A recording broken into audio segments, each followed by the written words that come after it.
बिस्मिल्लाहिर्रहमानिर्रहीम। ये ईमेल सरफराज ख़ान साहब, पनवेल, रायगढ़ ज़िला। सरफराज ख़ान साहब के दो सवालात हैं। इनका पहला सवाल ये है कि क़ुरबानी के वक्त में क्या एक हिस्सा अल्लाह के नबी सल्लल्लाहु अलैहि वसल्लम के नाम से देना लाज़मी है? लाज़मी नहीं है। लाज़मी जो होता है वो एकदम वाजिब और फ़र्ज़ के दर्जे में होता है, वैसा नहीं है। अपनी खुशी का मसला है, यानी आपने एक जानवर ख़रीदे है, उसमें 7 हिस्से रखे हैं, तो पहले जिन पे वाजिब है उनकी क़ुरबानी ज़रूरी है। जिन पे वाजिब है पहली क़ुरबानी, उनकी क़ुरबानी पहले वाजिब है।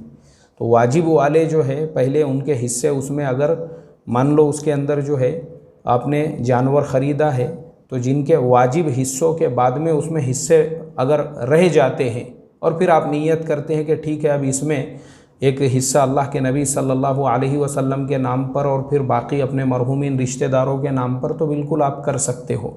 या फिर दूसरी शक्ल ऐसी भी है कि आपने पहले ही नियत की है कि आप बहुत मालदार हैं, पैसे वाले हैं, भाई मैं जब भी क़ुरबानी करूँगा मेरे अपने वाजिब के अलावा अल्लाह के नबी सल्लल्लाहु अलैहि वसल्लम से मुझे बेइंतहा मोहब्बत है, उनके नाम पर भी एक हिस्सा रखूँगा। ये आपने अपने दिल में तय किया था, तो पहला हिस्सा आप अल्लाह के नबी सल्लल्लाहु अलैहि वसल्लम के नाम पे रख कर बाकी लोगों के भी नाम पे हिस्से रख सकते हो। तो वह आप पे डिपेंड है, वो लाजिम या वाजिब ही नहीं है, वो आपकी बशाशत यानी आपकी खुशी का मसला है। अगर आप अपनी खुशी से रखना चाहे रख सकते हैं।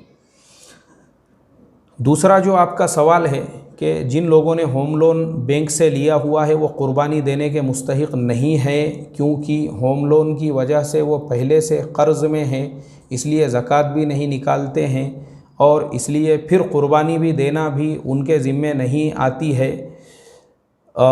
ये मसला आपने पूछा है, ऐसा होगा या नहीं। तो हमारे सरफराज ख़ान साहब, होम लोन जो है, होम लोन की जो क़िस्त आती है, पूरे जितना होम लोन लिया है 1 करोड़ 2 करोड़, तो हमेशा उसका हिसाब नहीं करेंगे, बल्कि 1 साल के अंदर जितना भी आपने होम लोन लिया है, मिसाल के तौर पे 1 करोड़ का आपने होम लोन लिया है, हर महीने आप 40,000 रुपये भरते हैं, तो साल भर में आपके होम लोन की किस्तें कितनी होंगी?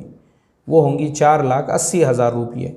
अब आपने अपना टोटल कैपिटल गिना तो वो ख़ुद जो है 50 लाख का है, और उसमें आपके पास में जो है आपका कारोबार भी है, दुकानें भी है, आपके पास में ख़ुद रिज़र्व पैसा है।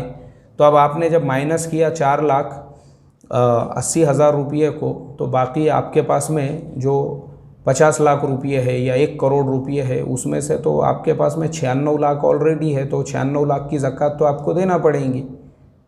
उसके बाद में क़ुरबानी का जो मसला है, मैंने कल एक वीडियो 21 मिनट का अपलोड किया हूँ अपने चैनल पे, उसको आप देखो तफसील के साथ में, तो आपको समझ में आएगा कि क़ुरबानी जिस पर वाजिब होती है उसका निसाब अलग है, और ज़कात जिसके ऊपर फ़र्ज़ होती है उसका निसाब अलग है। क़ुरबानी वाजिब होने के लिए ज़कात का निसाब ज़रूरी नहीं है, बल्कि क़ुरबानी का निसाब ये है कि आपके पास जो ज़ायद चीज़ें हैं, अगर वो सब मिलाकर भी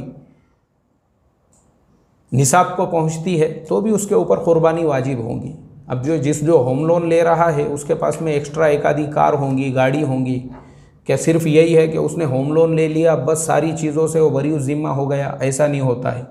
इसलिए आप वो क़ुरबानी के पूरे मसले जानने के लिए कल का मेरा एक वीडियो अपलोड किया हुआ है, ध्यान तवज्जो के साथ में सुनो, तो क़ुरबानी किस पर वाजिब है, क्यों वाजिब है, वो सारा कंसेप्ट आपका क्लियर होगा। अस्सलामु अलैकुम व रहमतुल्लाहि व बरकातुहू।